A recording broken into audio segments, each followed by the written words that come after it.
I started playing basketball, I like to say, when I was in the womb.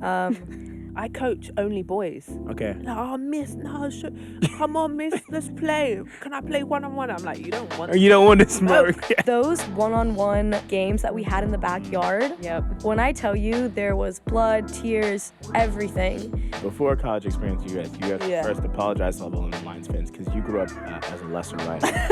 I did indeed. I shot 5 threes in my whole career. I wasn't a 3-point shooter. Did you make points? No, I didn't. The end of the... You know, from a young age, I kind of had that swag. You know, no one can tell me no. I have so much belief in myself because I've gone through adversity and ups and downs in my journey. While you were in operations, you obviously were a crucial part of that, like, historic Women's Euro Cup run. For sure. Tell me what that was like. That year was one in a million. The trophy's right there. Yeah. It's glistening. Brittany Grant, there's a clip of me. I've seen Brittany. Dunking on me. Is it you? In college. It's you! I've seen the video! First of all, calm down.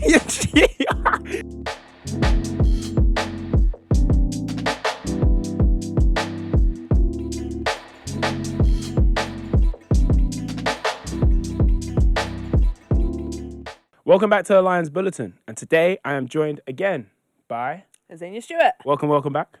Thank you. How have you been? I'm running it right back, aren't I? I've been really good, you know, really busy week for me. A lot of action. We had London Lions versus GL Bourg-en-Bresse. Yeah. I had NBA this weekend, which was great. Amazing game in the Cup. Yep.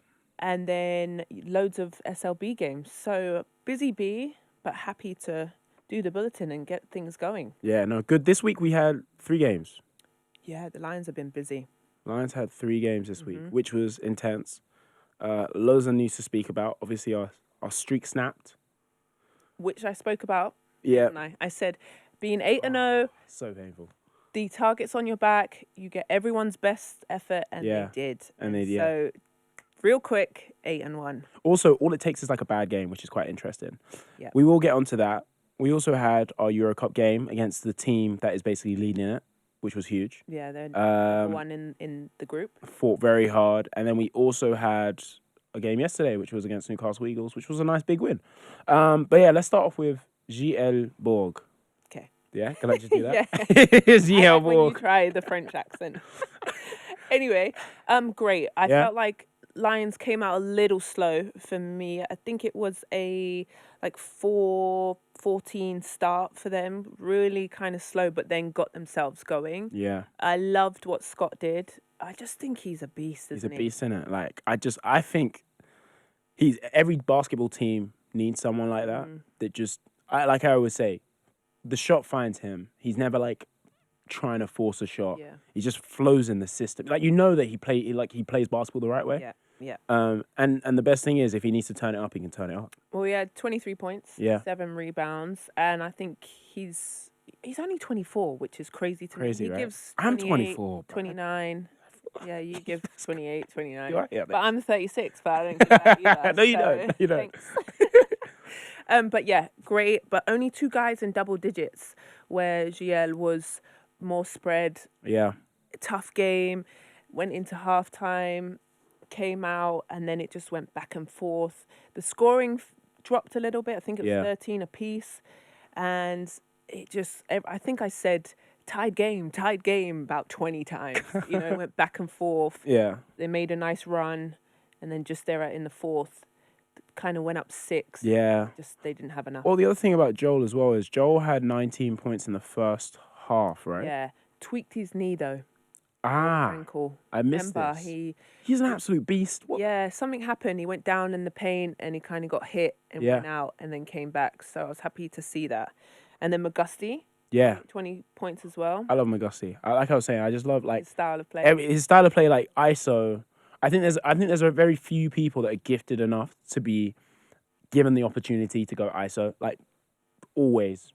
And you know, even in like he can filter into plays at whatever if he's coming off screens, etc., catching, shooting, whatever. But I really like it when it's just him and the defender, and it's like, okay, like it really feels like a battle. Yeah.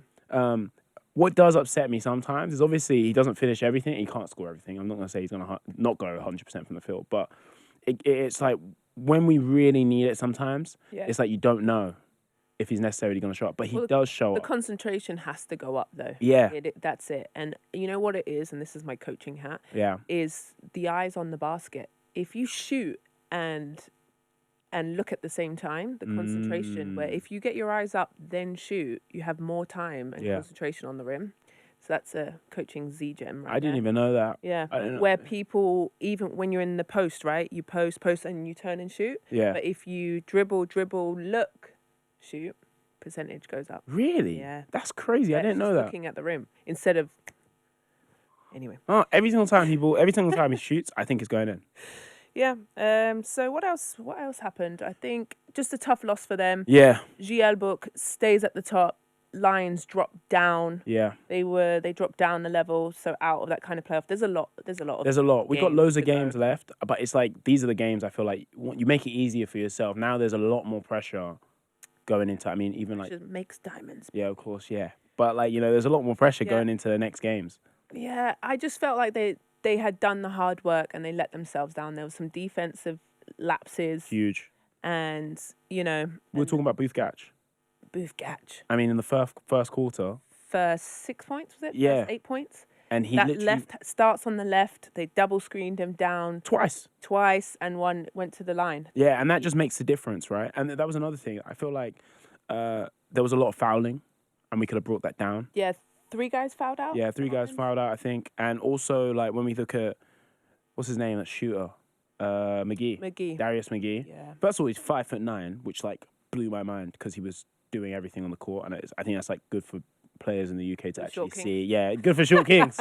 Yeah. Looking out for your short kings. Yeah. Yeah, it was good for short kings But to he definitely can see. stretch the floor though, can't he? Yeah, he can. And that's what they picked on the Lions is he's able to stretch the floor, but then they got the mismatch. Yeah. So then he was switch onto a bigger guy, a Williams, a Ethan Price, and then he took advantage of that. Then his speed came in. It doesn't matter if No, of you're course. 5'9" or not. Well, So talking about Williams, we heard you on the commentary. You were a bit upset with his defense. I was upset. What happened? with Stephen. What happened? What is it that you saw?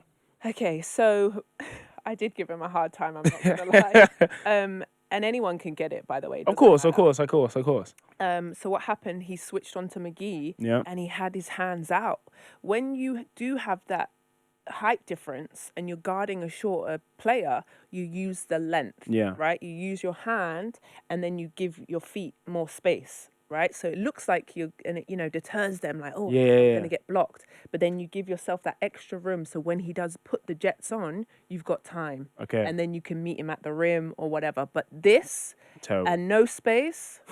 Oh, I was upset. I was upset on comms. And then Ethan Price came out and showed the hand. What did Yeah, he do? block. Blocked the shot.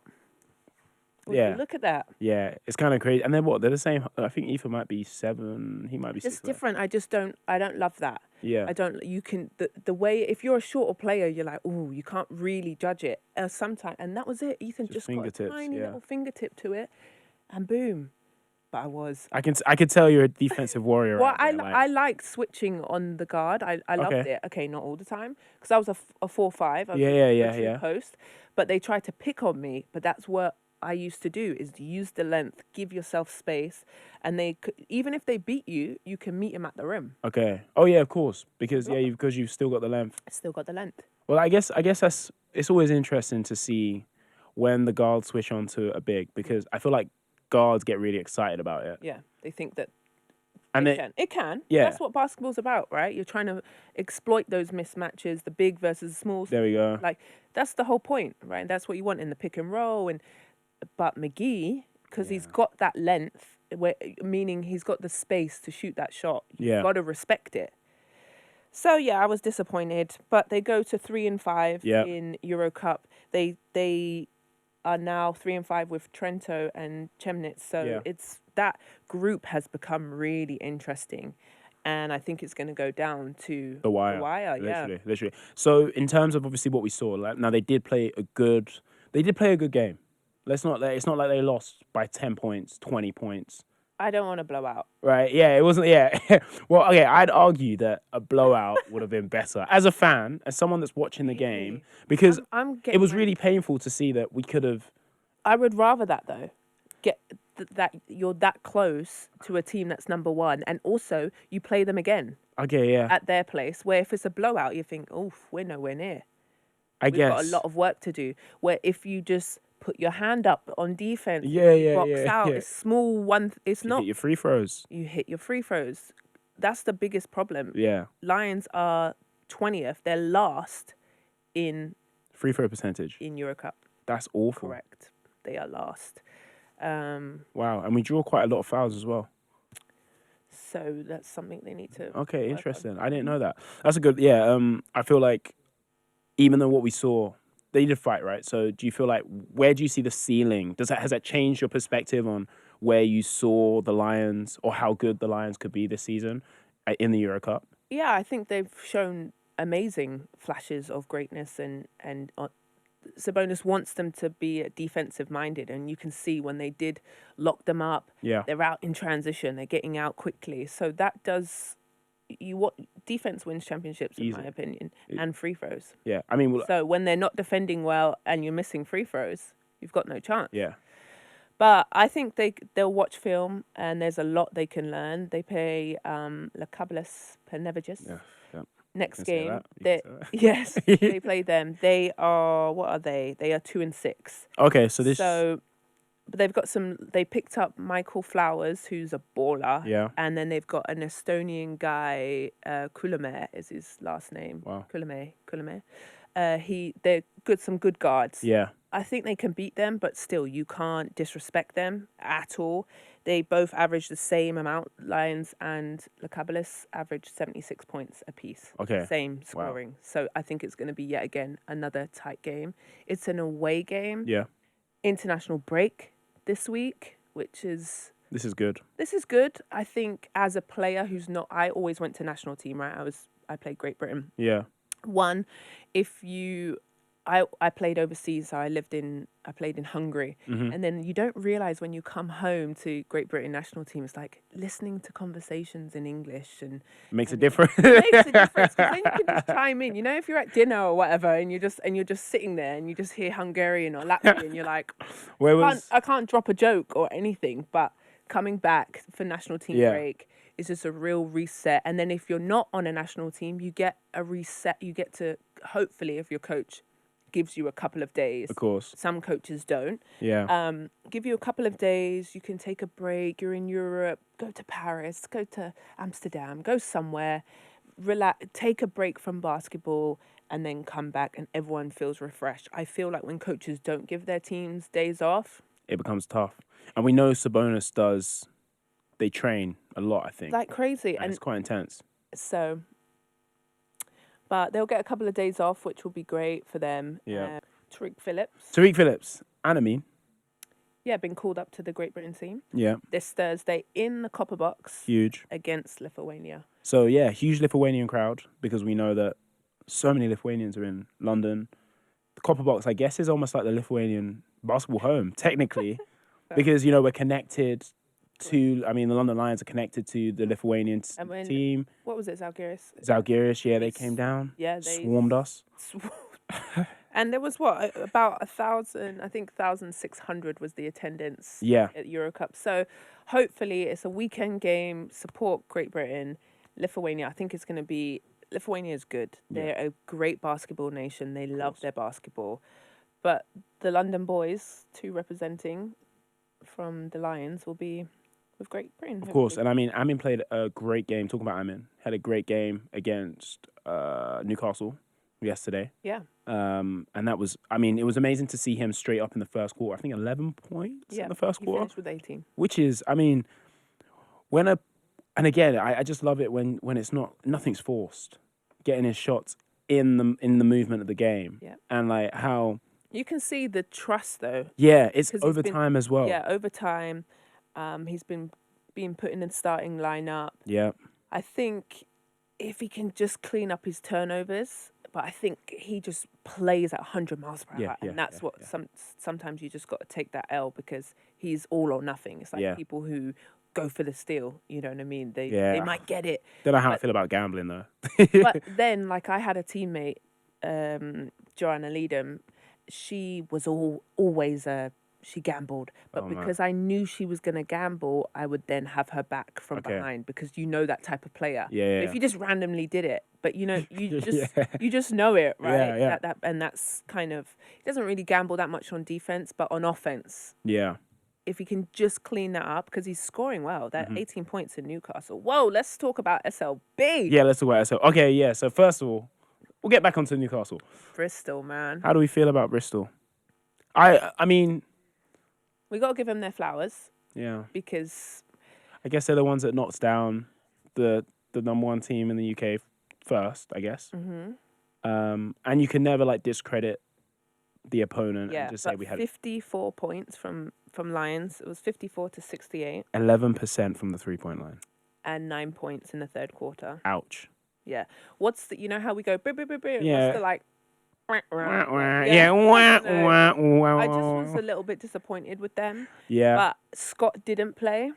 That would have made a huge difference. A huge difference. I think Scott is the difference maker. He's the glue I think man. he's the Not glue, glue. the key. He's hard to defend. I think he's a problem in the SLB. Yeah. Nobody has an answer. There's no Joel Scott in any other team. Yeah. Nobody can match up with him. He brings so much on the offensive end. Teams have to double him. He's a good passer. So having him out instantly, and I think Bristol was licking their chops as soon as they saw that Scott's out. They're They're thought, like, "Whoa, let's attack. let's have attack. And I think as well, when you think about us the Lions as a team, like when your main guy isn't there and you don't have that thunder, sometimes you don't realize what it's like when they're not there until they're actually not there. So maybe where there was a gap to fill, no one really necessarily stepped up. And also there's that element of, we spoke about it last week, there's that confidence. Like, you know, if your confidence peaks a bit too much, like, oh yeah, we're undefeated, you might go into it. Yeah, disrespectful. There we go. And I don't think they necessarily went in like that, but maybe they forgot that they needed to play a lot harder because Scott was out. Yeah, exactly that. And also he didn't start Magusti. He scores 2 points. Phillips scored 0. Oh, wow. So the only person in double digits is Aaron Rye with 10 points. That's so mad. nobody had a good scoring evening, hence why you score 54 points. A tough game. So now you drop, what are they, 9-1? Yeah. They can afford the one, and I don't know if they were 8-1 at the time. 8-1, and then Newcastle bounced 9. back. Yeah. But a really tough week for the Lions. I'm Real sorry, tough week. 3 3 games. It's a lot. Also, is there a full rhythm? I don't know. I don't know this, right? But just speaking as a player, like changing the starting lineups, there's a lot of things that aren't consistent, and sometimes consistency, I'm speaking on my terms, is key. What's going to happen. He changes the lineups. He starts. He doesn't start. He pulls guys really quickly, and I just don't know if it does take time. I think people forget that. To understand a coach's philosophy, it takes time. The chemistry. I honestly think the guys, they look like they're having. Well, are they? I don't know. I think fun is missed from it, and people go fun. But when you're actually enjoying, there's been teams that they're my sisters. I will do anything for them, and they're still my friends 20 years later. You know what I mean? There's a great clip of me of. I screen for Holly Winterburn. She hits the 3, and I'm like, yeah. I shot 5 threes in my whole career. I wasn't a 3-point shooter. So my 3 points. No, I didn't. The end of when I was retiring, I was like, let's get a few up. I'm 0 for 5. Okay. Sorry. Anyway, so stop laughing. But when she would hit that 3, that was an assist. For me, you felt like you made I felt good. Yeah. You know what I mean? I screened. She was the Screen girl. assists are huge. Yeah. Yeah. So when she hit that, I was like, yes. Yeah. Like, high five, smile, amazing. This is a long season. You know what I mean? So I think having this international break, also the boys can go on a little vacation, whatever, or pull up to the Copper Box, support their boys. Yeah, of course. And come back and be refreshed. No, of course. I feel like this was a tough week, and it's arguably the most challenging week you'd say since the beginning of the season. 3 games in the week, and there was a loss, 2 losses in the week, during the week, and on the weekend you had to then turn up and say, okay, cool, have we still got it in us? Yeah. And that's why I was still glad that when you turn up on Sunday, they turn up with the right energy and the right attitude. Yeah, because they could have sulked. Exactly. And this is where I feel like coach does come in. Yeah. And this is maybe where I do see the positive in being so like, guys, discipline and focus, right? Because it's very easy to lose focus. I'm sure you can, 2 back-to-back losses. And you kind of have to have a short-term memory a little bit. Yeah. Learn quickly. Like, okay, we've lost, or okay, we've lost in Euro Cup. Next thing. What can we tweak? Because you have such short time to scout, to recover, to get things on the page quickly. You probably didn't really have a full practice. You probably had a walkthrough of the plays, and you've got to be on point. Again. How did you deal with a back-to-back loss? A back-to-back Except loss. you guys weren't like undefeated when you were like, so no. it's a bit different, but... Oh, it's funny because Dan Routledge, do you know Dan Routledge? He's like the king of British basketball and stats. If you ever need a stat, he actually gave me a stat the last time Lions scored under 50 was in like 2010. So shout out Dan. That's crazy. But he was like, it wasn't 150 wins that was exaggeration. I was like, it's a little bit exaggeration. Be quiet. But how did I react to a back-to-back loss? I think you have to look inward first. Yeah. What did I do wrong? Also, what did I do right? I think all the time we get caught up on like, oh, I was so bad at this, was so bad at that, or I missed that last shot. But the little things, right? Could I have set a better screen? Yeah. Was I fouled out? Did I high five my teammate? It all just, and then you go into the team, right? Were we efficient? Did we execute our plays? And that's where it is. It's all the small margins. Of course. That's all. So I'm like we said, happy for them to bounce back. But it's been a long week for them. But a lot of teams in the league they need this international break, and I think the November break comes a great time for everyone. Yeah, no, and I think also with the I think the one thing I actually want to shout out to is the fans. Mm-hmm. It was really good to see how London turned up basically on Sunday for an SLB game. Everyone was still like energized for it and ready to go, and I feel like that makes a big difference as well. Obviously, the men's team and the women's team, very different atmospheres. Yeah. What is it like being part of the women's team and obviously building that kind of culture and that fan base and understand you're still playing basketball. It's still very competitive. And also, technically the women's team are better on the world stage in GB than the men's team. Correct. So how does it feel? You know what I mean? Like, and when you think about it, was better with the Lions too. Yeah, better with the Lions. Of course, I mean, so that same season, Decker's there and doing his bits. Yeah. The women's team are doing a lot better. I mean, yeah, you guys. I think it's so difficult. I think is it highlights. I've had these conversations with other guys like, oh, you should bring the rim down an inch, then you'll get more highlights. And it's like, what are you against that? Yeah, I'm against it. Why? I'm against it because now you've always had women dunking, but more and more you're getting the highlights that you want. Brittany Grant, there's a clip of me. I've seen Brittany dunking on me. Is it you? In college. It's you. I've seen the video. First of all, calm down. I literally saw that video like 2 weeks ago. Yeah, somebody sent it to me. And it's a crazy, like, I've seen women dunk before. Yeah. I'd never seen a woman dunk on another woman. And you happen to be... It's just me. I'm out the way. I'm like, ugh. Anyway. I'm going to search that up. I'll show it to you after. Anyway, stop being rude. So there's more highlights. Yeah. Women are shooting the three. Obviously, there's the Angel Reese, who's incredible. She's... You think so? Excuse me? No? What do you think? Caitlin Clark, Angel Reese. I think they're all changing the game. But we had to walk so they can run. Okay, no, of course. You know what I mean? If I got paid the endorsements, and I was broke in college.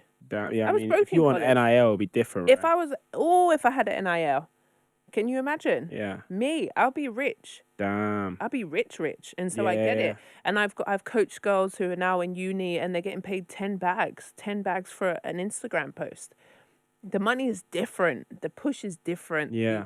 I love it. And I saw a quote the other day. I think it might have been yesterday or over the weekend. It was Serena Williams. And she was saying like, oh, people are saying, oh, wow, women's sports. It's getting cool, isn't it? Wow. And she was like, no, honey. It's been cool. It's been cool. Yeah. And I grew up watching the Serena and Venus, you know. So it's been that girl, and now all of a sudden, no, it's what it is just getting its flowers, it's getting the money, it's getting everything that you want. So it's fun. So you it's don't the think highlights? are coming. highlights? Yeah. You don't think the highlights? Okay, bringing the rim down an inch, in my opinion. Yeah. I guess then it becomes similar to the men's game, but you don't think that it needs to become similar to the men's game. You think it needs to stay what it is. Well, it's more fundamental, women's game. It is way more fundamental, but for people casuals are not gonna like. Do you know what I mean? They don't understand what it means to actually be fundamentally sound and how that actually changes how basketball is played. So wait, let me give you an example, which I think could go to this, is tennis, right? Because people go sick about this. That men's games go to 5 games and women's go to 3, but they get paid the same amount. Yeah, It's the only sport that get paid the same amount, and everyone's like, "Oh well, but would you want to watch? Wouldn't you rather just watch a badass 3 games?" I don't know. I don't know what it looks like. Is it bring the rim down? Is it? But I don't think so. It's just taking time that the women are training with men. We've always trained with men, actually. It just, I just think the gap now is getting smaller. People are enjoying it. You know, this is showing my age, but I've already said my age on the pod today. When I was growing up in England, there was no basketball. There was no Azania Stewart. There was no Lions team. okay, yeah. So what am I inspired? Like, who do I look up to? Yeah. I hadn't even watched WNBA. hadn't watched NBA before. Yeah. It wasn't on TV in England. Wow.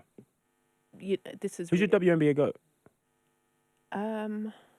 really, it was probably Nikki Teasley, which she was my head coach's sister. Okay. So she was the GOAT. She played at the Sparks. Yeah. Because I knew You her. could see her. I could you see could, her. You want, yeah, I feel went like to games. it makes such a huge difference being you able can to see her. someone. So you now see it, it you've makes got young girls and even young boys. I inspire young boys. Like, Yeah. I coach only boys. Okay. Like, oh, miss, no, come on, miss, let's play. Can I play one-on-one? I'm like, you don't want. You don't want to smoke.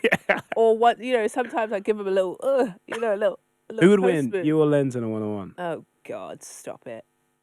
Or Lenz? Lenz, is that who you're talking about? I'm just checking. Just checking. Don't you dare. I'm just checking. I'm an Olympian. Oh, sorry, my bad. Thank you. Put some respect on my name. bad. I don't even think Lenz could score 1 bucket. I'm dead serious. And I haven't played ball in 3 years. You serious? I'm not a cocky person. I'm a very slice of humble pie. But Lenz, are you joking me? You don't think? I don't think. I'd like to see it. I think we should make it happen. 1st to 5 or 7? 7. So Okay. 7 makes it a good game. 5, you might just whitewash him. 7. He 7, doesn't yeah. score. He doesn't score. Correct. Okay, we'll hold some bets on this. I'm pretty Are confident. you serious? Yeah. Oh my gosh, this is interesting. He's training right now.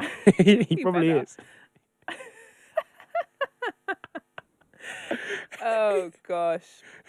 Shall we? Yeah, I think he is. Fun. He's like not allowed. I don't think he's allowed to play for like a month or 2. Why? Because he's training with the S&C coach, and I think he's got something with his knee. Okay, can't I've play. got a torn knee. And he's still, Anyway. Oh my! On one leg, you reckon I'm you could sorry. beat him? I'm sorry. He's not scoring 1 point on me, and no. Oh wow! Yeah. I'm pretty sure. I'm pretty confident in that. I like this. I like this Yeah. confidence. This is. If good. it was me and you, I'd be like, I think I would still win, but it would be like 7 to 6. Because I'm a bit taller. Yeah, and you look athletic, and you've played ball. I can handle myself. You're yeah. Okay. younger. Yeah. Okay, you know what? I appreciate that. Yeah. I'll take that. I do think Lenz won't score. Can Lenz play with his glass? Like, can he play without his glasses? Can he see? I don't know. Anyway. That being said, Yes. Michael Porter Jr. said something on a podcast the other day about how he said an 8th grade team, best 8th grade team in the country, he reckons could beat a WNBA team. Now, I got 2 questions for you. First question being how true is that statement? And How old's 8th grade again? Is that like 14? And then my second question for you is how do you feel about statements like that being I think that's said? rude. It's rude, right? It doesn't need to be said. But there's some great 8th graders. Have you seen Michael Porter Jr. in 8th grade? No. He used to play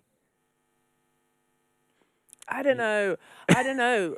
You think they could beat a Brittany Griner, a No Joy chance. Lloyd,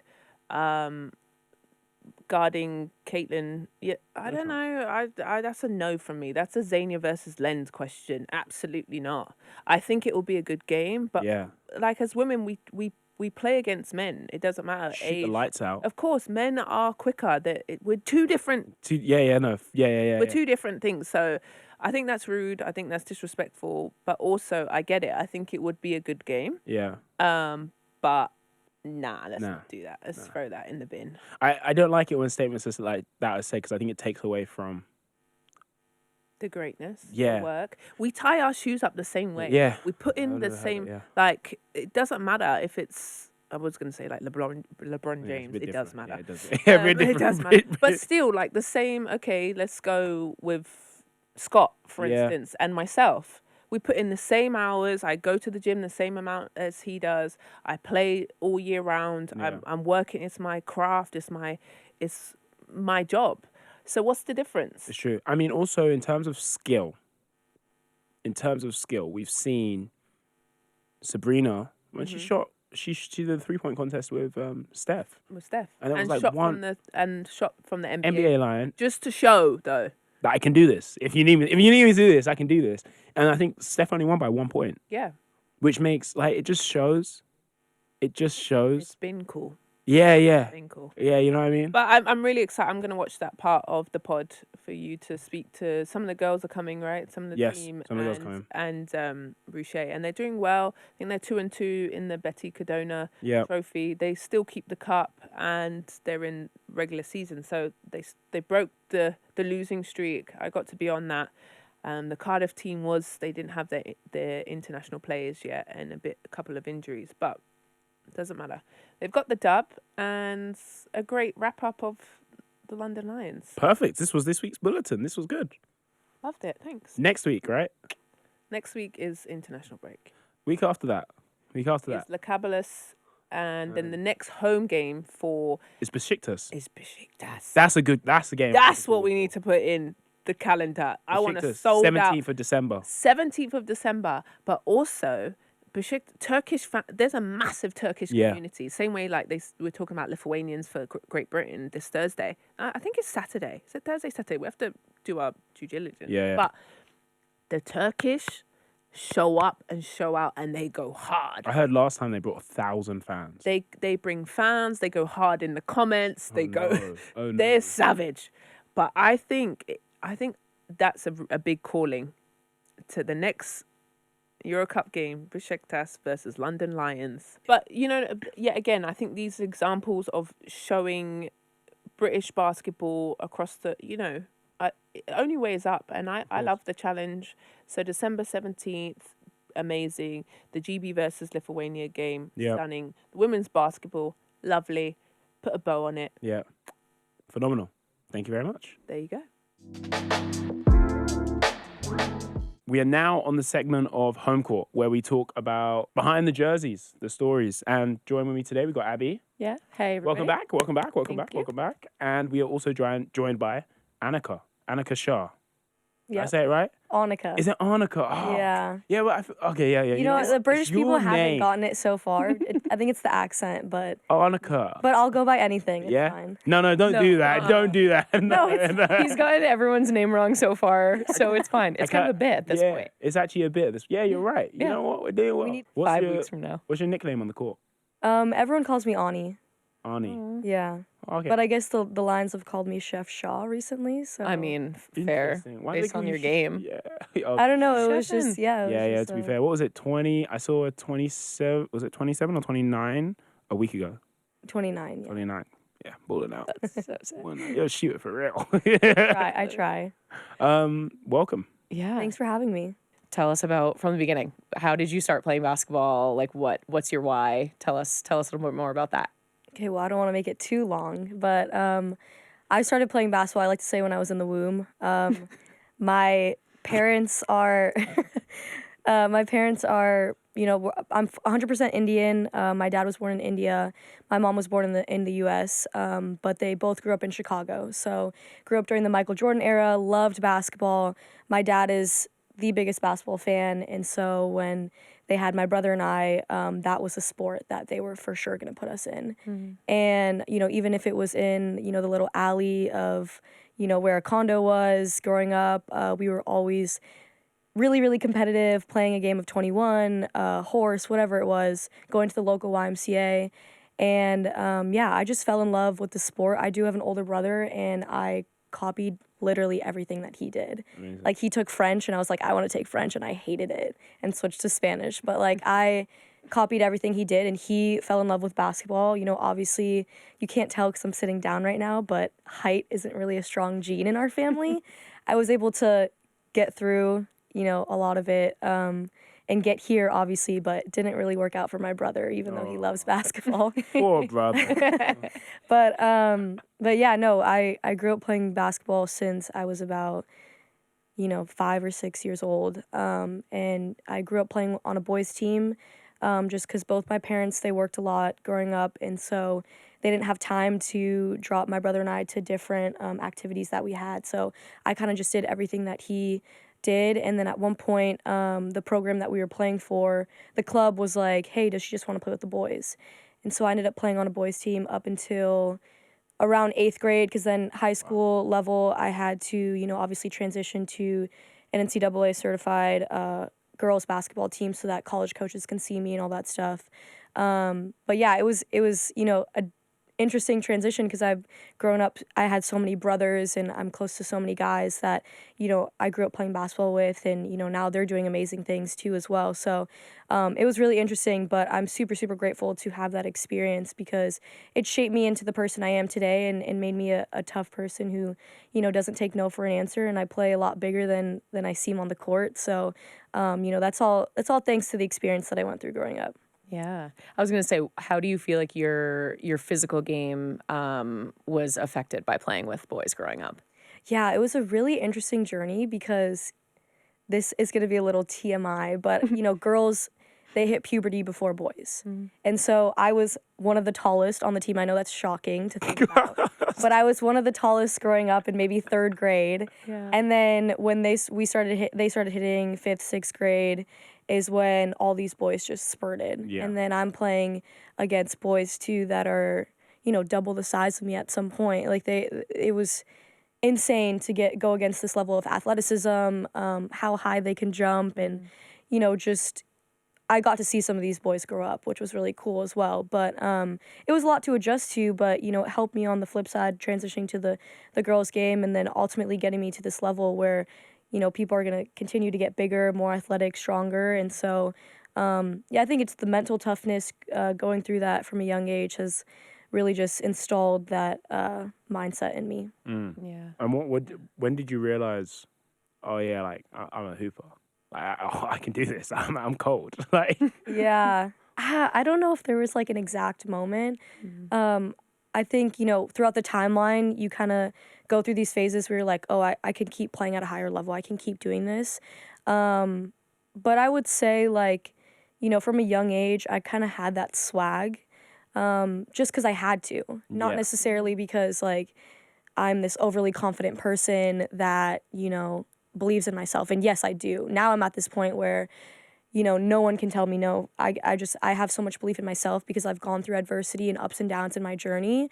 But, I always had to have that confidence in me because I had a lot of people growing up that didn't believe in me because of my height, because, I'm less athletic, and, there's not really anyone like me on the basketball court that looks like me. And so, throughout the journey, I was able to figure out that I have a really unique story to tell, and, a group of people that I can really inspire. And, that going back, I never answered your question about what's my why, but the people that believe in me, the coaches, my parents, myself, my brother, everyone who's done extra to help me be great. And then it's broken down into the people that don't believe in me, because that puts that chip on my shoulder, the hunger, the extra push to work harder than everyone around you. And then finally, the biggest piece of it is to represent something greater than myself. And so that's always been, again, going back to the story, like I have the ability to do something special. and to inspire other girls that are shorter, that are Indian, where cultural norms don't allow you to do something like this. I was so blessed to have such amazing parents that allowed my brother and I to try everything, do everything, and push for anything that we're passionate about. But culturally, this is not something traditional to do. And even for some of my extended family, it was hard for them to really understand what I'm trying to do and why I'm trying to do it. So, yeah, just, being able to represent something greater than myself has always been a big reason why I'm doing this. And it pushes you through some of the hard days, the early wake ups, and, those days that you're hurting a little bit more. This is really interesting. Like, I can tell that you thought about this a lot. Yeah. And talking about the adversity and the challenge of even your own family, people that are like, oh, I don't know, basketball's the thing, or like, I can tell that this is something that you probably had to really like wrestle with and say, okay, cool, if I'm doing this, I'm doing this. Yeah. Right. Which I guess also takes me on to the next topic of the London Lions. What went into your decision making of, okay, I'm coming to the London Lions? Yeah, that's a great question. After my college career, you're kind of in this waiting area. I have an agent and was going through, the whole decision process and looking at some offers and the pros and cons. But something about, I don't even know how to put this into words, but something about representing London seems special than going to like a random country in a random area. Like there's some sort of pride to the London Lions, regardless of where were at last season on the women's side and everything. Like I'm so grateful to be here in such an amazing community and meet so many awesome people like you guys and everyone that's a part of the organization. But ultimately, like the reason why I chose to come here is because Coach Kyla. I fell in love with her story. Like as you guys can tell with me, I'm kind of, my stories, it's like I'm a storyteller of my own story. Yeah. And when she was telling me her story, I was just over the top inspired by, everything that she went through.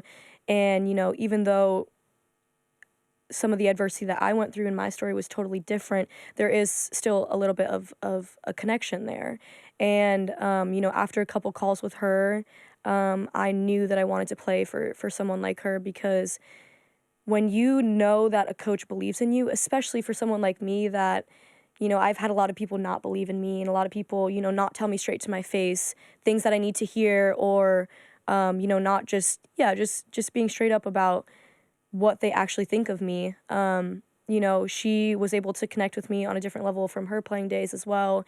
And yeah, I wanted to represent London under her, because I knew that she believed in me, but I also believe in her, and I know that she's a young coach as well. But she's a great coach, and she keeps getting better every single day.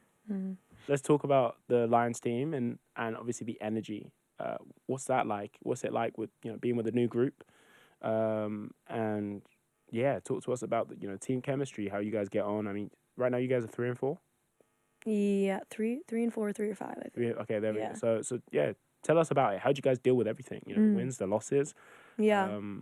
You're socializing. I don't know. Yeah. No, it's love the girls, love the team. Everyone is amazing, especially being in a quote unquote international. It's weird for me to say that, but coming halfway across the world away from my family, this is my family in London. And so everyone has been super welcoming. Even, the first day when I was lucky enough to have my whole family come with me to drop me off. So Ruchae and Coach Kyla met us at the hotel in the airport, and, we sat down, just my dad had a drink for some reason at like, it was like 11 a.m. and he ordered a beer. So dad. It was like the he was best day ever, probably for him. embracing the European culture. He was on holiday. He was on holiday. Yeah. But no, we were just talking about things, and for them to take time out of their day, and when London is obviously super busy, and they weren't anywhere near close to where we were staying, so it was a lot for them to come out and just spend some time with us. So that just shows how caring, how loving, and how they're trying to build something special here. With the girls, I just want to shout out Macy and Mon, because there are only 2 returners, and when you are rebuilding, you rely a lot on the coach, but also you rely a lot on the people that have been through it, rather, even if it was good or bad, even if, they went through a really good season last year, those are the people that are going to communicate the culture that the coach is trying to establish first. And then it's, up to some of us to be able to mimic that as well. So, everyone's been awesome. The girls are so fun. It's a little bit hard because everyone's kind of spread out in London to always hang out, but we make the most out of the time that we have. And, even we just went to Newcastle this weekend and hang out with each other during a team meal in the hotel room, watching a movie. The little things, they all contribute to the chemistry on the court. So we're still trying to build, and, there's obviously a lot that we need to get better at. And, just continuing to get to know each other on a deeper level, because that totally corresponds with the chemistry on the court. Totally. So, that killer instincts you have on the court, like, it's just a bucket. Where do you think you get it from? Mom, dad, bit of both, or the brother? Who? Oh, that's so hard. Or did you develop that yourself? Like, I would say a little bit from everyone. Like, oh, my mom is the definition of woman power. So I get that from her, that feistiness, that growing up, my mom didn't understand a lot of basketball. So sometimes I would be shooting and she would tell me to box out. oh. But, Shout out. but now, It's important. She heard box out for the other team. when I tell She you, wants to get involved. when I tell you she is the loudest person in the gym, and actually they're coming this Wednesday, so they're gonna be at our game at home this Saturday. So for sure you're gonna hear her in the crowds. But she obviously knows a lot more now. But she is awesome, and she's a badass in where she's working right now, and she's a female in a male-dominated biotech industry. And so just to see everything that she's gone through and how she continues to fight and advocate for herself is, that feistiness that I kind of show on the court as well. And then I would say my dad, he was the one who was always, when you talk about, like, when you hear stories of kids going to tournaments and, they had a bad game and it's the car ride home that really shapes you into the person that you are, like, that was the definition of the relationship I had with my dad growing up. But he is my best friend as well. And he's the reason why I'm playing at this level, because he pushed me so hard because he saw something special in me. And, he wouldn't allow for me to be average. He wanted me to be something special.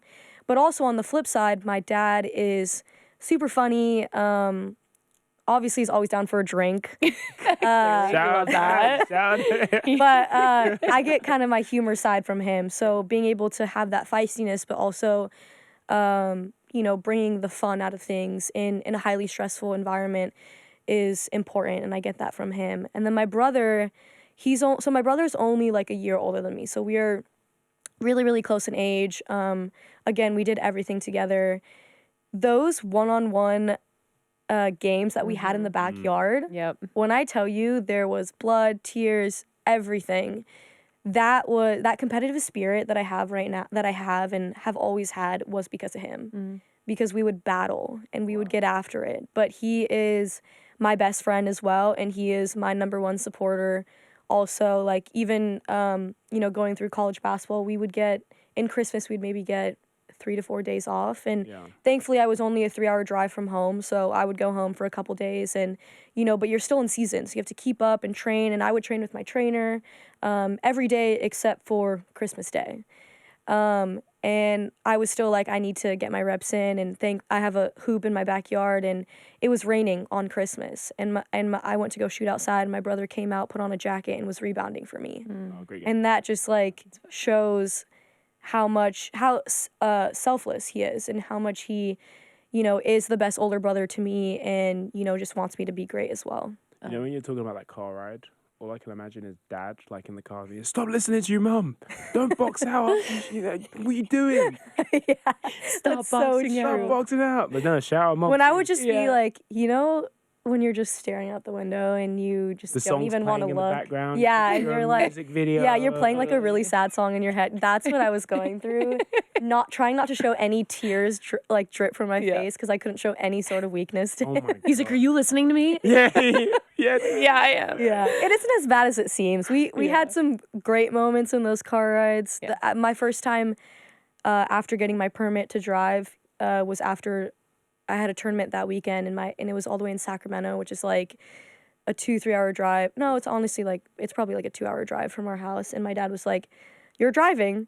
And he just because he's like one of those people, he pushes you in an uncomfortable situation, but then when you get through it, you're like, wow, like I am one of the best. I was always the driver in my friend group because I just started driving super early and like right away. And I wasn't hesitant because he pushed me to just get out of that comfort zone. And so I drove 2 hours from Sacramento and there was traffic and I was like I don't even know. I don't want to cuss on here, but Yeah, I was about to poop my pants. Good. And I was like, I got through it though. Yeah. Well, it's cool too because it clearly speaks to like your courage too. I mean, sure, people pushed you, but like, and you get that from your family, and also there's a natural instinct in you to be willing to take risks and like get out of your comfort zone. So it's really fun talking to you. I can't wait to watch you in person because I've seen a lot of your highlights and I'm like, shit, she's good. Yeah. You can't be scared, especially when you're 5'3". Yeah, fair. Yeah, you play a lot bigger. Yeah. Oh, that's awesome though. It's cool. I feel like I'm sure your family is so incredibly proud of you, which is so fun. They're the best. Yeah. I wanted to ask you about how the style of play differs a little bit from U.S. basketball and basketball in the U.S. from growing up and then also like AAU and it's so serious and just your adjustment over here, how the systems have been different or maybe like the hardest adjustment for you. Yeah, I would say specifically on the court, the European basketball style is a lot faster paced and, you obviously pass the ball a lot more where in America, especially with women's college basketball, and I went to a mid-major level. I didn't go, when you go to like the UConns of the world and you have someone like Paige Beckers or Caitlin Clark, like you don't really have to run sets because they can just figure it out. Yeah.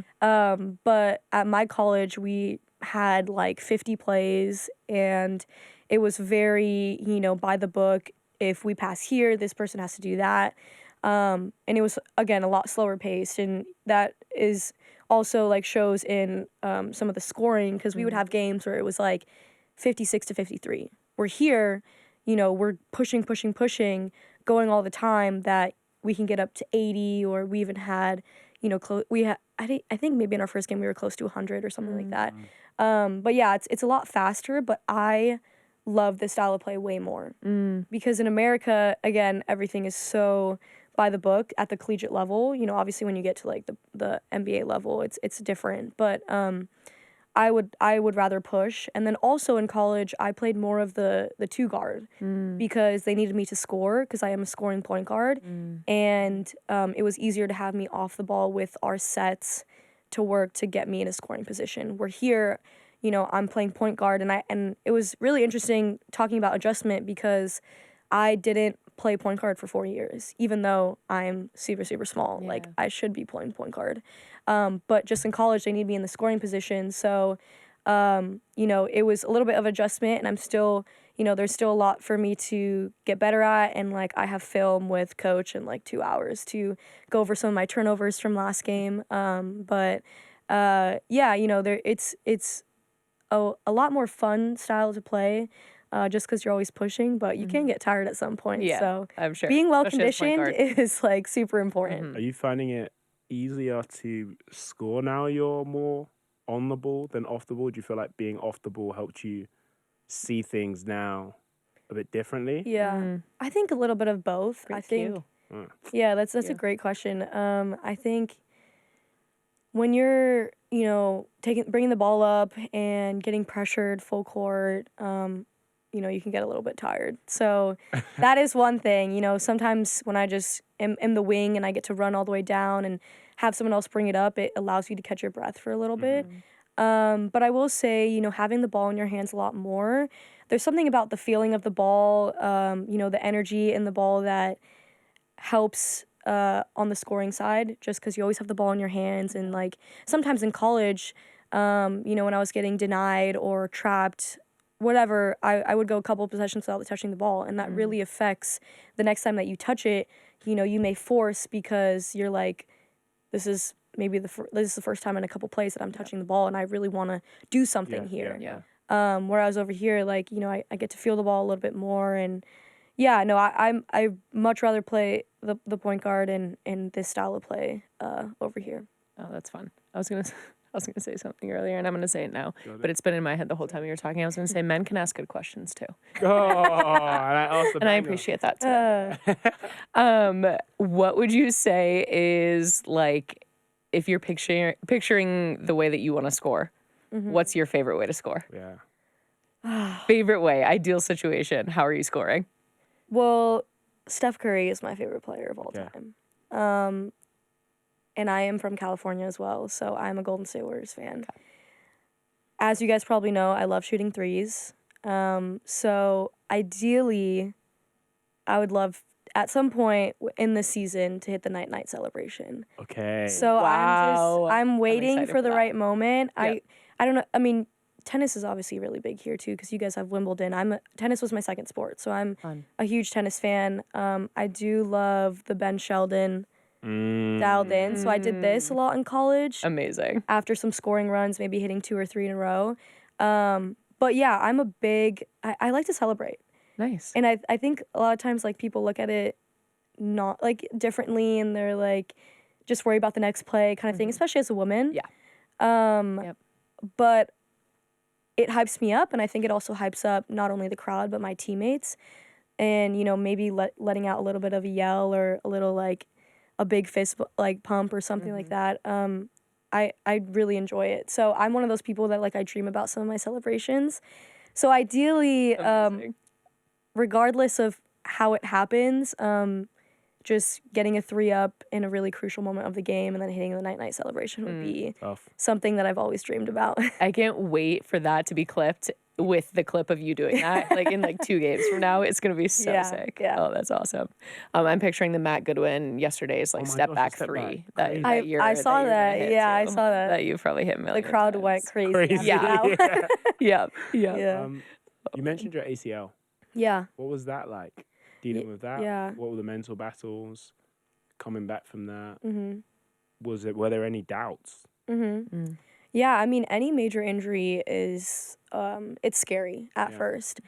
And the way that mine was physical contact, I had like a girl run through my leg, which is honestly kind of rare. A lot of times now it's an uncontact injury for ACL specifically in girls. But it happened right at the start of my junior year, which was really crucial for recruiting purposes. So I just came off a great sophomore summer session in AAU basketball. I was getting interest and calls from a lot of schools, and I was like, wow, like, this is finally brewing. Like, things are cooking. I'm feeling good. And then I went to go play for my high school team in a random tournament in San Francisco because I had the weekend off, and I was like, I just want to play basketball. And, you know, you never expect things like this to happen. And at first, you know, this goes back to me playing with on the boys team, and, you know, my dad, like, installing and to never show weakness on the court specifically, because as a girl playing on a boys team, you know, you want to show that strength. You want to show that you belong with them. And so when it happened, you know, I wasn't a little bit of a shock. Immediately fell to the floor because the girl did run into me. But after, I was like, I need to get up. Like, I need to get up and I need to walk this off. And, you know, after I caught my breath a little bit and the medical staff came and, like, checked it out for a little bit, I ended up getting up and I walked to the bench because I was like, I wanted to, one, show my teammates that I was okay, but also it was a pride thing for myself, just to be like, hey, like, you know, whatever happens, you're going to be fine. So, you know, I ended up a week later finding out that I tore my ACL, and thanks to some good Indian connections, I was able to get my surgery with the 49ers doctor, Tim McAdams, who's awesome. Amazing. But yeah, you know, like, my dad, my coaches, my trainer back home is he's like, he's not actually my godfather, but he's like a father figure to me. He's been with me since I was in 3rd grade, and we talk all the time. And, you know, I was talking to him after he found out, and he was like, okay, like, you have one day to feel bad about yourself. You know, you can let out all your tears, but after that day, it's only up from here. And, you know, again, it's about response and your mindset shift from bad things that happen to you. So, again, going through that whole journey, you know, getting the surgery, taking all these meds, feeling like crap, and then, you know, you start PT and you're learning how to walk again, you're learning how to run again, you're learning how to jump again.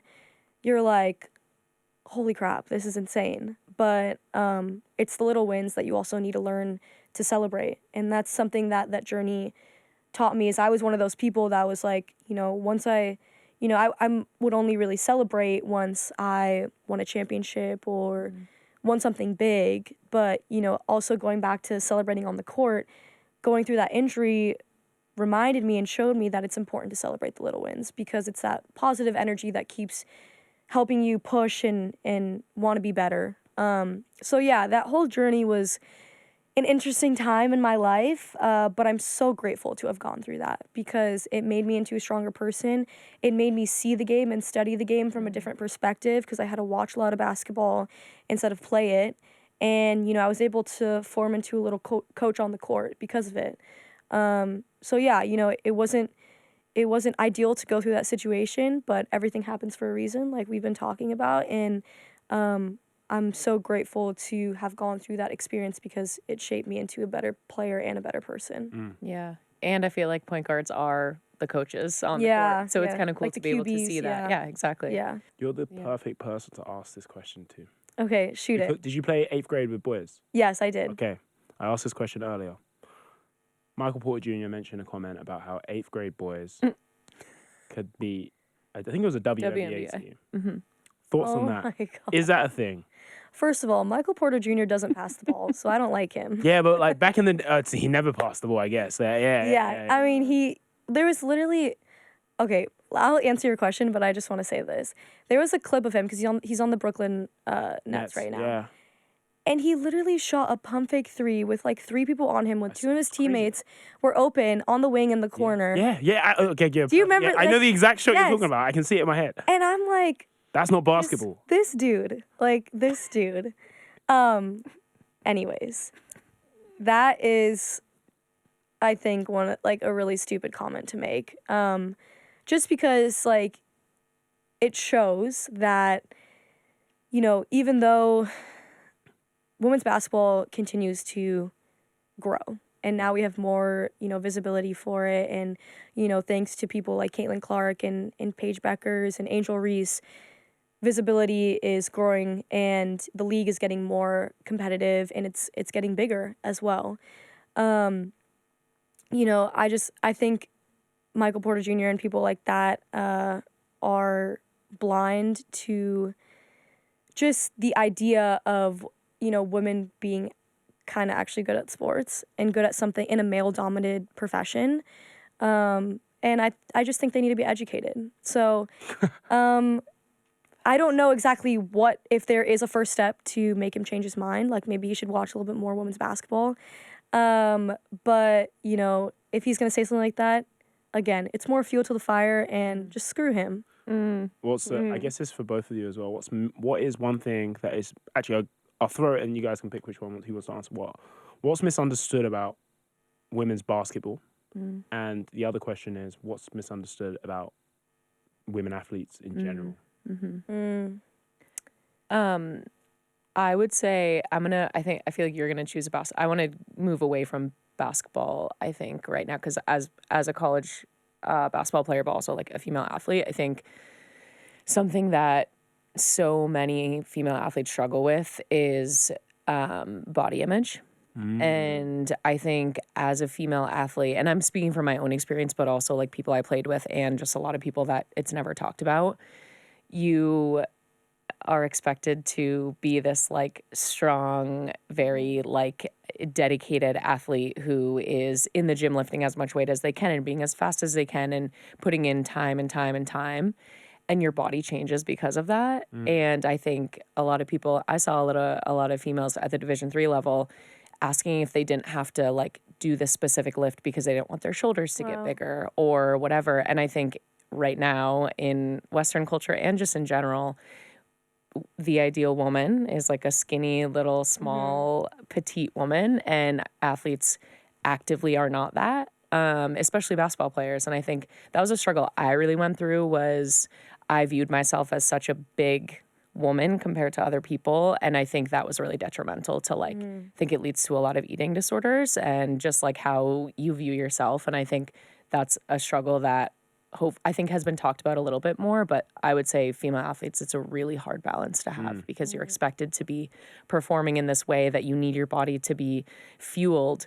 But then there are people where, you're supposed to be skinny, so why should I eat this big of a meal? But like I'm really hungry because I'm an athlete. But that's a big struggle that I think a lot of people don't understand, and men just don't understand because they don't have to go through it. Which no shade, like no blame. It's just I think that's a really hard thing that girls and women go through, and you see it at young ages, and it's really really sad. And I think hopefully there are just more there's more talk about it because it's really hard. Personally, it was really hard. Yeah, that's a big one. And I've seen a lot of like teammates and people around me go through that as well. I was going to say something kind of broad as well that's not just basketball, but I think character and being able to express yourself is also something that tends to be misunderstood for female athletes. Like if you have someone, for example, like an Angel Reese expressing herself on the court, talking a little crap as athletes should do, those are not general female characteristics for the ideal woman. And so when female athletes tend to show a little bit of emotion or get a little angry and, say things in a press conference or whatever that is not the ideal woman, they tend to be misunderstood and looked, like in the wrong way, that they're not the ideal woman and they're not female enough or have these characteristics that, a normal female person should have. Yeah. Yeah, that's a great question, though. I think there's a lot to talk about. He's 2 for 2 right now. Yeah, men asking good questions. That's all I need, 100% from the field. If there are people listening right now that are resistant to being a Lions women's basketball fan, what would you tell them? What's your message to them? There's something about wearing London on your chest, kind of what I talked about a little bit in the beginning. To be able to represent such an amazing city, such an amazing group of fans, which we're able to see a lot of the men's games. Obviously we want more fans to attend the women's games, but it's growing and it's getting there. But I also think on the flip side, when every team that we play in our conference, when they see that we get to, even though, the team wasn't that great last year, when they get to see that they're playing against London, which is, obviously a city that everyone in the whole world knows about. And there's an extra fight that we see from our opponents because they, they want to represent their city as well. But when they see something that everyone loves and everyone wants to live here as well too, there's a little bit extra fight to take us down. But on the flip side, to be able to represent something that is so universal that, has so much diversity and it's an amazing city to live in, with so many awesome people that you can meet and there's so many things to do. Why wouldn't you want to play in London? That's my thing. And also, again, to play under Coach Kyla, she believes in every single one of us. What they're trying to build there is going to be something special. I'm just super grateful to be a part of the building block for that, and I want to contribute to something great. And I know that the London Lions are going to be great again. And, even if it's this year, next year, or it's going to take a little bit of time to get back to the standard that they were at 2 years ago, the London Lions are going to be great again. And, the right steps are in place. They're doing everything that they need to do. It's just trying to get players like us to have that belief as well. And again, that's the whole reason why I came here, is because I wanted to help build something special while representing one of the best cities in the world on my chest. And yeah, I just have so much pride to be here and to play under Coach Kyla and, everyone, the supporting staff that contributes into making the London Lions great, and we're going to be great again.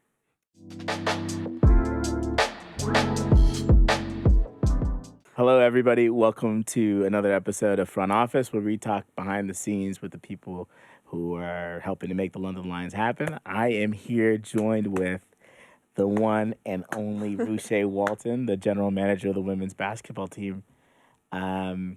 Thank you so much for joining me, Ruchae. Nice to see you. Of course, no problem. Always a pleasure, Lenz. Always a pleasure. Awesome. I think it's important for people to get a sense for who you are. Okay. So I guess I'm going to start with, when did you fall in love with basketball? When did I fall in love with basketball? It would definitely be when I moved. I was born in Barbados. Okay. So then I moved to the UK at the age of 8, I believe. So since then, I actually swam before I left the island. So when I came here, it's too cold. It's far too cold to swim, yeah. And then my stepdad, he's like a tremendous like basketball coach. And that's kind of where I Not fell in love with the coach, game. but Player. legendary. Who is your stepdad? My stepdad is Nigel Lloyd. Lloyd, Yeah, incredible human, and he definitely introduced me to the sport, and that's where my love for it grew. We used to go Friday night sessions every week, way back in the day. I was like I think we had maybe one other girl, but I was like the only girl amongst a bunch of boys, and that's definitely where it's where the love for the game definitely grew and was born. Wow. But your stepdad, he's a British basketball legend. He's one of the best point guards who ever played here, right? Yeah, no, I wouldn't say that. You wouldn't say that? Okay. No, yeah, he's definitely one of the greats. Even at home, we still have his face like on the Budweiser. So yeah, he definitely had his time. And yeah, I do get that a lot. So I know he was a tremendous basketball player. I don't even know if I remember seeing him live in my personal experience, but I know I've seen enough videos and he's beat me enough at shooting competitions for me to know what's up. Wait, so you've never beat him one-on-one? No, I think he stopped when I got good, and he was like, I don't know if I can do this anymore. So I think we kind of called it quits there. But I mean, we'll still like get shots up together and stuff like that, especially during the summers as well. So yeah, but he definitely was my catalyst for my love for the game for sure. So there's so many like cool father-daughter, whether it's you and Coach Kyla, Yeah. or Dom and her dad, For sure. and Clive, and all that. Yeah. Such an interesting. Is it just? I feel like it's a family affair, basketball here. I think I guess so. I think it's just like history, and then when you're kind of born into the sport and into the game, it's hard to like not love it. Do you know what I mean? And then you go on to see like our dads do such incredible things. Like I know Steve Nelson has done amazing things. I know Clive Allen's done amazing things. We even got Macy Spinks and her father Drew Spinks as well. So it's like I know Your that. dad. Yeah, and then my dad. So I know that it's just something that it's almost like it's a rite of passage. Yeah. But yeah, we definitely do see that prevalent in British basketball. But yeah, once you're like bought into it, like you just love it so much. You feel like if you can contribute and kind of help uplift the sport, like why would you not? When did you know you were good? I'm cooking. If I generally honestly, it took me a long time. I think I had a really rough college experience in the US. Before college experience in the U.S., you have to Yeah. first apologize to all the London Lions fans because you grew up as a Leicester writer. I did indeed. Yeah, I went to For those who don't Charlwood know, Academy. there's a long rivalry between the Lions. Wow, for us, rivalry. Probably not for them. They've won most of the game. But, shout out Rob, Coach Rob. But like, it is like one of the sort of rivalry teams, right? Yeah, for sure. I mean, Leicester Riders, they're an incredible program. Yeah. And they've got it all built out up there. Obviously with their academy, with their community stuff, with their professional teams, they've got their own facility. So they've definitely built it out up there, and it's a tremendous program to be a part of. You left from London to go up to Leicester. I live in Milton. I used to live in Milton Keynes. That's right. So I went to school at St Paul's Catholic School in MK, and then finished year 11. And I went to Charlwood for sixth form for academy, and that's where I was part of the Leicester Riders program. And yes, I did all my 2 academy years up there. Obviously linked with the university and linked with the pro club as well. But that was a good experience. I think they definitely prepared me well for the US, like to know what to expect. And I like to think I was a hard worker. I used to like do all the dirty stuff. I came off the bench during my time there, but I actually won WABL Player of the Year. Oh. So that made me obviously feel good about myself. But then I went to then when I went to the US, it was just like a slightly different experience. You're skipping steps. Sorry. Come on, you're an amazing basketball player. You're in the Lesser Riders program. Yeah. How did it feel to get a Division I scholarship? Like, there's not a lot of, that's a true. really, really, you're selling yourself short. You're an amazing basketball player. You got a Division I scholarship. How did that feel? It felt great. It was almost like, I don't know if that was ever on my bucket list of things to do, but when I was going down that trajectory, it almost felt like I had to. Yeah. But it wasn't like I was in, I don't know, year 7, I said, I need to go to the US. Do you know what I mean? I never really had that like in my head until I was actually at Charwood and I've seen other people go and I'm like, I think I could do this. And then my coach at the time, Ruchae Patel, Coach Patel. Yeah, shout out Ruchae. He was like, well, if you want to go, it's like, just start emailing, just like give it a go and make your highlight tape. And I was like, okay. So sure enough, I had like this massive spreadsheet, all the coaches like names, email address. Like I think I had the head coach, the ACs, the ADs. I was just emailing, just like email blasts, and some stuck. Had like some conversations, and then I had an offer from Portland State University and Portland Pilots. They were my last two. Which is ironic because I guess I'm going to Portland. And then, that's kind of how it went. I went with Portland State. I felt like at the time they had made the most effort to have like a serious relationship with me and make sure my family was okay with me coming such a long way. So that's how I ended up picking the Vikings in the end. But I did have a few before those two. There's a multiple schools that I was like looking at. But I never actually got to go on a visit. I wish I did in hindsight. But there was definitely a few schools. But honestly, I was just emailing and just playing the best basketball I could to get kind of video out there and be seen. Yeah. And then She's Got Next helped me. That was run by Steve Veer at the time. I don't know if that Instagram is still alive. But yeah, She's Got Next. That was also a help in my journey over there as well. And then you came back to London. Mm-hmm. And even though you've been a Division I basketball player, obviously, not a lot of people reach those levels. You didn't want to play basketball.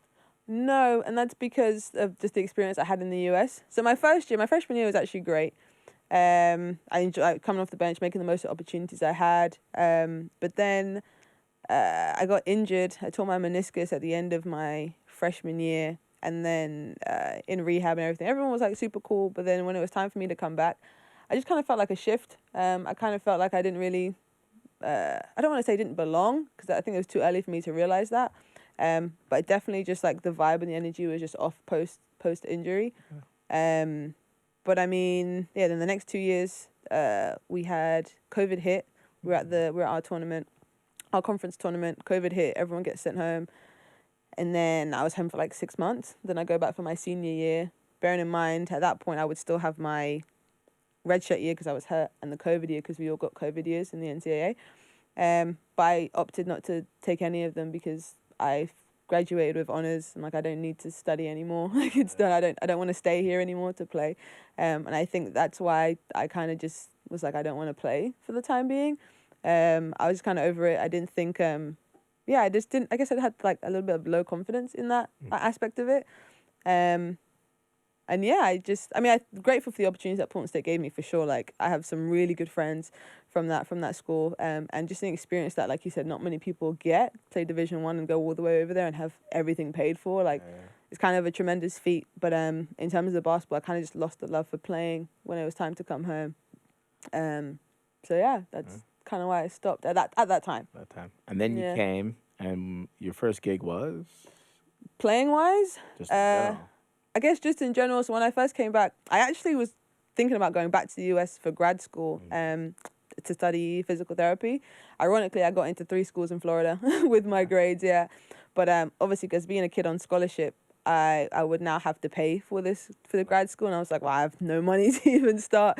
So I deferred the offers and I came home and said, let me make some money for this first year and then go back over to the US, deferred everything. Everything's like all lined up. And then I came home and I got the internship with the London Lions to be the team manager for the women's team. And I was like, yeah, this is perfect. Like, I'll just be around the game, still make a little extra money, not playing, exactly what I need, live at home, around basketball. So still kind of involved, but like not playing, so it's going to be fine. And then I can't believe that intern year now that I think back to it. But it was during that season, I think it was like February time, when yourself and Brett had offered me the full-time role in basketball operations. And for me, a full-time job at 22, working in basketball, why would I go back to school?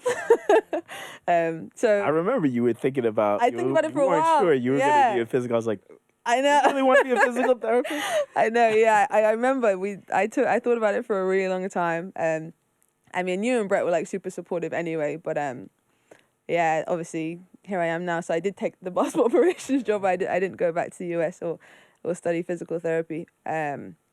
So that's kind of, that's how I got into Lions, but we'll touch on that later, I'm sure. But during that season, head coach was Mark Clark, and then RIP David Lavinia, he was the assistant coach at the time, and he was coaching the Division 1 Barking Abbey. That's right, yeah. So Mark had asked me to jump in practice a few times. I said, Mark, I really don't want to. He's like, no, you'll be fine. Like, I'll tell you what to do. Obviously, like, he wore me down enough where I was like, okay, I'll jump in. Coach Mark Clark can be convincing. He can be very convincing. But also in a very subtle way. Yeah, you don't exactly. know you're doing right. what he wants you to do. Next thing you know, I'm like bringing my shoes to every practice. And I'm supposed to be the intern team manager, and I've got my shoes in my bag. So then Coach Dave was like, well, if you're jumping in practice, you might as well come to Division 1, Also like very help us out. He's Very such a convincing. He was such a sweet guy. Exactly. Yeah. Again, another amazing human. Yeah. So blessed to have known him. And he's like, well, just come to Division 1. I was like, Dave, I really don't want to. He's like, nah. Of course, he persuaded me. I end up at Division 1 practices. So, of course, I get registered before the deadline, because now it's just like a domino effect. So that's when I started playing Division 1 basketball with Barking Abbey in the NBL, in basketball. Getting buckets.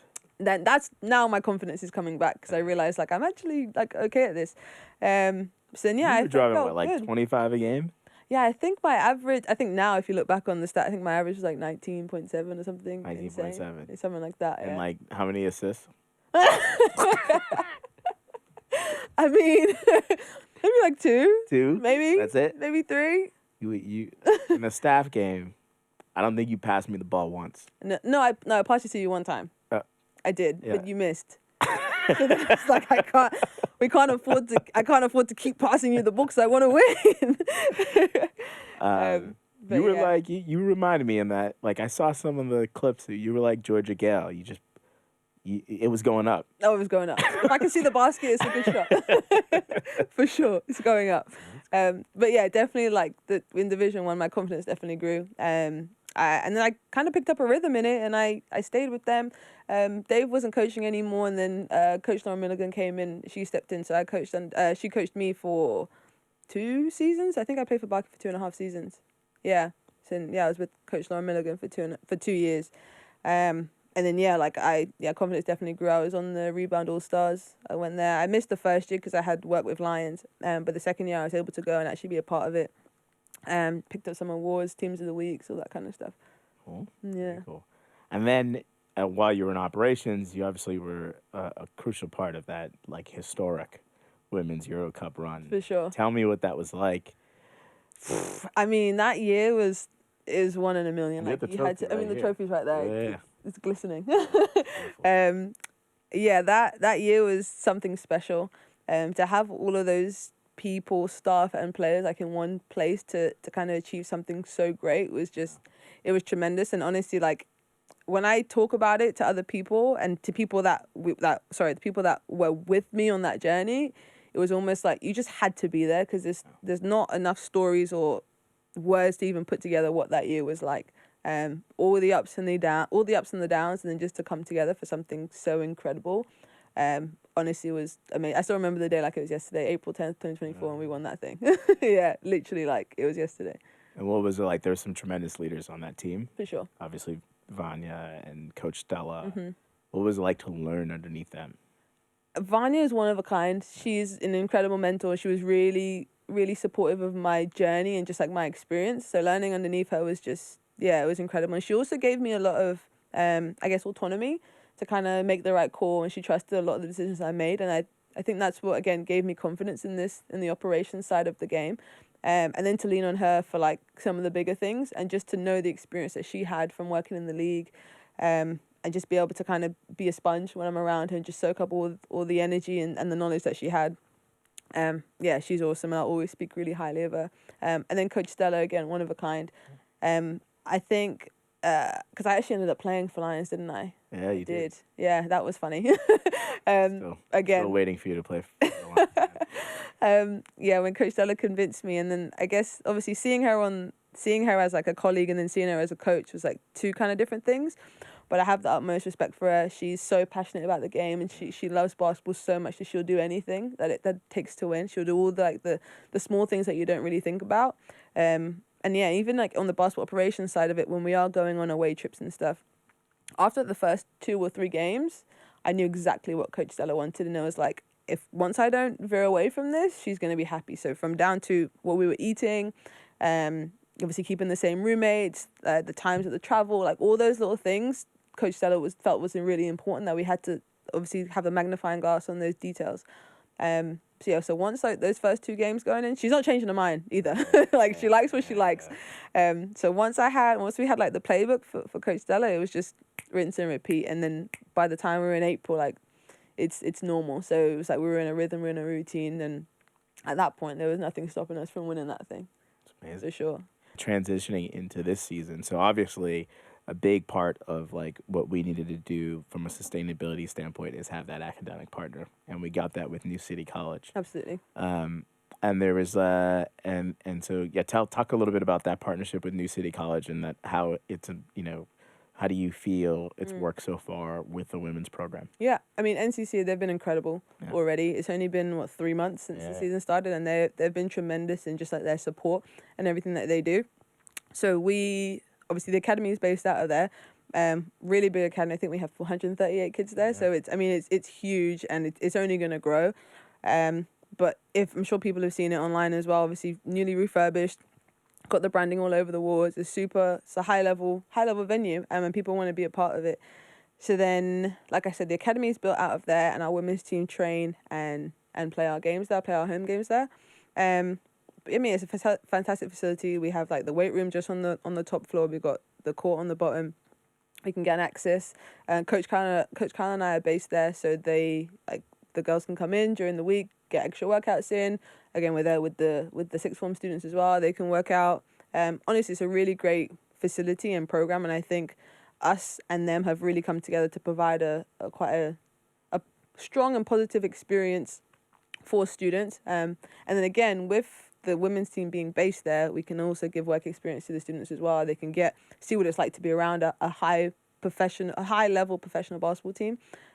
Whether they be interested in game day operations or even just like the playing, they can actually see what it looks like on a game day for a professional athlete if they want to get to that level. So yeah, honestly, the just that environment and the location is perfect for what we're trying to do and what we're trying to build. One of the things that is really important is the Girls Academy that we're trying to build at New City College. Talk a little bit about that. What is your sort of vision for that Girls Academy, and how does that fit into the broader vision for the women's program? Obviously, with me being involved in women's sports anyway, we want to make sure we have people or young girls coming through the program, just to see, one, they can see kind of like the top and what professional looks like, but then, we talk to grassroots, then we've got the academy in the middle, of course. I think we want to give them the opportunity to play high-level basketball, with high-level coaching, with resources that they can use to be successful, and just access. I feel like in the UK, you struggle to get access to spaces and courts and actually coaches where they can get better at the sport. So the fact that we're able to provide that is great. And then, again, with young women at that age group, they can be sometimes a little bit resistant to it. But if they really love the sport, they're going to stick. But if you limit the opportunities, then you're going to lose them. So if the opportunity is always there, and then they start coming, they get their friends to start coming, like it's only going to grow. But the vision with that is to eventually get into the top academy league for women's basketball. And again, have coaches like Coach Kyla. She's running in the whole thing. And she's going to do a hell of a job. I know she's going to do a hell of a job coaching them and giving them a good opportunity for them to get better at basketball, for sure. Talk a little bit about that, because there were probably 2 things that we had to focus on. One was, we need to build it sustainably, so we needed that venue. The NCC partnership is important. But the second one is, having the right person working with you, leading the program from a coaching standpoint. Yeah. What brought you to the conclusion that Coach Kyla was the right person for both building the women's program in terms of the path that you'd like to chart on from the professional standpoint, and also leading the girls' academy? Similar to me, she's done it herself. Yeah. So I think it's someone that can relate to exactly what we're trying to build. We both went to high performing academies here in the UK. She went to Oakland, I went to Charnwood. Then we both go off to Division 1s in the US, and then we both come back. Obviously on slightly different, I guess, pathways, but still heavily involved in basketball. She wanted to be a coach. I fell into the operations side of things. So she firsthand knows what it takes and what it looks like to be a high performing women's academy. So I knew she was the right person because she's just been around the game so long. She's definitely passionate about what she does. I kept up with her journey when she was in the US and what she was doing after. We always touch base, always had like civil and honest conversations. Always a pleasure whenever I had the time, whenever I spent time with her.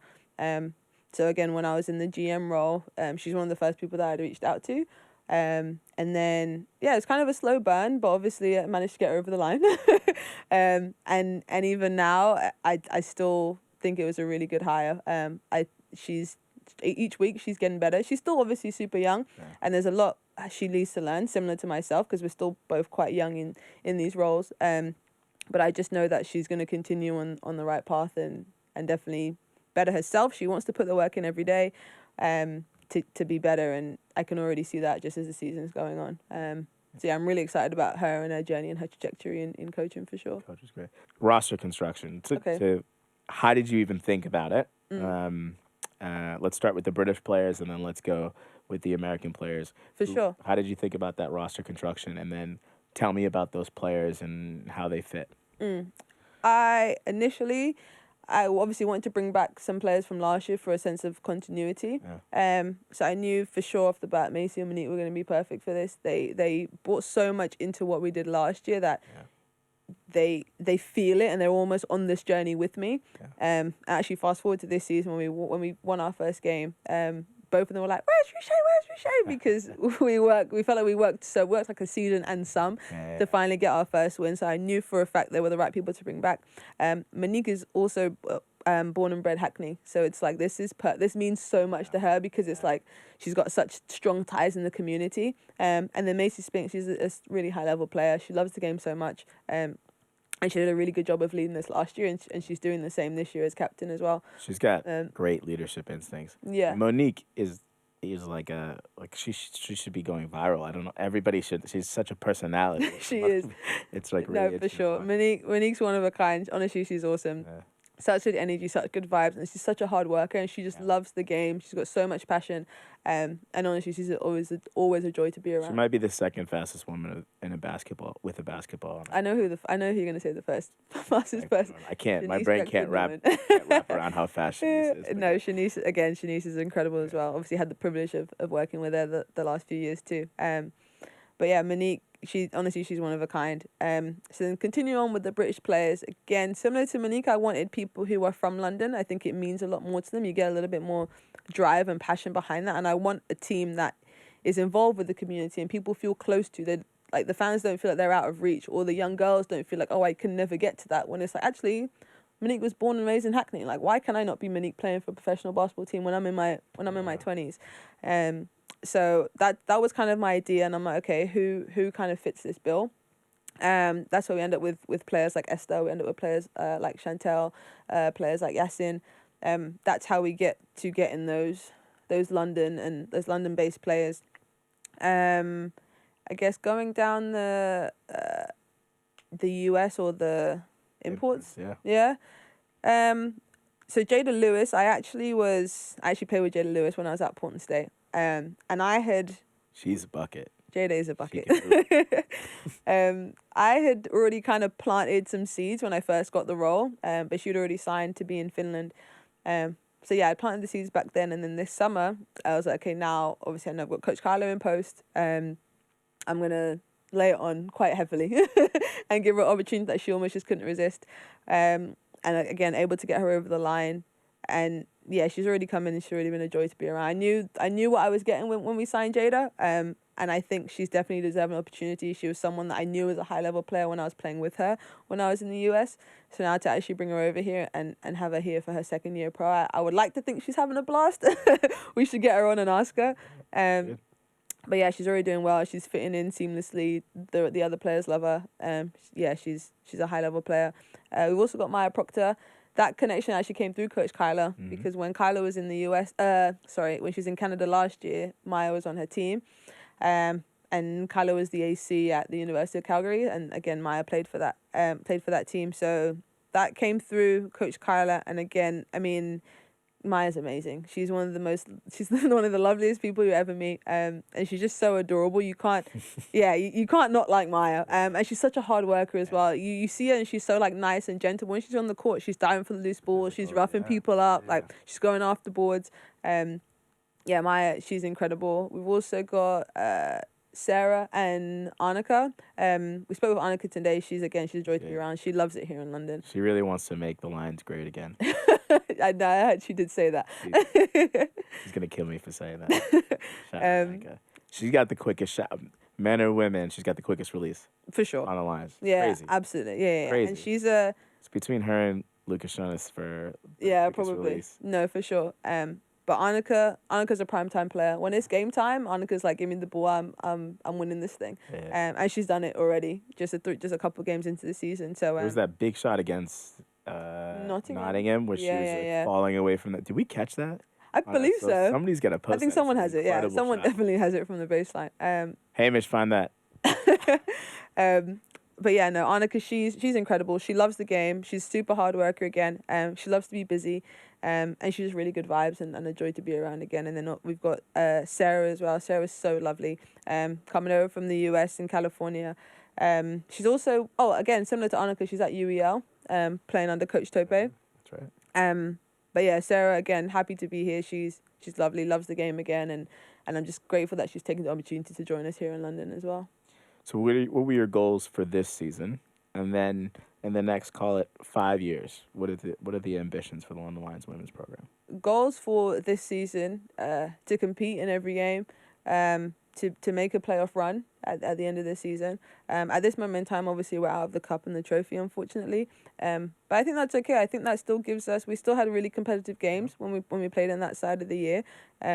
So now I just use those games and those experiences to continue to build. And at the end of the day, you want to be playing your best basketball in March and April. Yeah. I think we're on that trajectory. We just have to continue to work hard and practice. I know Coach is putting her work in with them. So I know that I trust that we'll be able to make a good run in postseason. And then 5 years down the line, I would love to be back in Europe.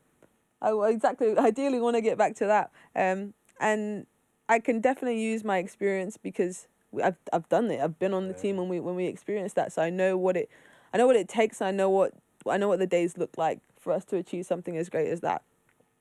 So yeah, within 5 years, I would love to be back there for sure. What do you think are, having kind of looked at it from the outside, what are the biggest lessons in terms of us building a women's program that can play at that level? What are the things we need to do as a club that can play at that level sustainably from a financial standpoint? Yeah. From a financial standpoint, for sure, is we definitely need the community involved. We need the fans behind us. We need people to get behind the Lions and kind of uplift us. So I think having relationships with local businesses and having the academy, having community sessions, having foundation, all of that is going to help build a really strong base and foundation for the team to excel on. And yeah, being able to pack out NCC every week, and having the problem where we're selling out, we're like, we need to move to someplace bigger. By then we'll have the venue, and we'll probably transition over there. But you want that to be a problem that we have. And then in terms of the caliber of players, we're building opportunities for girls to get better. So when we continue to give players that opportunity where they might not, if they want to go to the US, great, but they don't feel like they have to get better. We want to be able to provide that kind of experience here in the UK to actually like make these high level athletes here and produce them, so they can play and compete on the European stage for sure. Sure. And we know, the last Euro Cup, there were huge contributions from of women from the UK. From the UK, for sure. We had Savannah Wilson, we had Temi, like, we had a loads, Holly Winterbund, the list goes on. So, yeah, definitely, though, that if we continue to actually produce these players, that there's no reason why we can't get back there, because we can have the talent, and we can give those women the opportunity to get better every day and get back to that for sure. Amazing. Big game this Saturday. What time at NCC? Big game this Saturday, 5 p.m. at NCC. At NCC, good. For sure. I'll see you there, and look forward to the rest of the season. No, for sure. Always a pleasure, Lenz. Thanks for having me on. Thanks for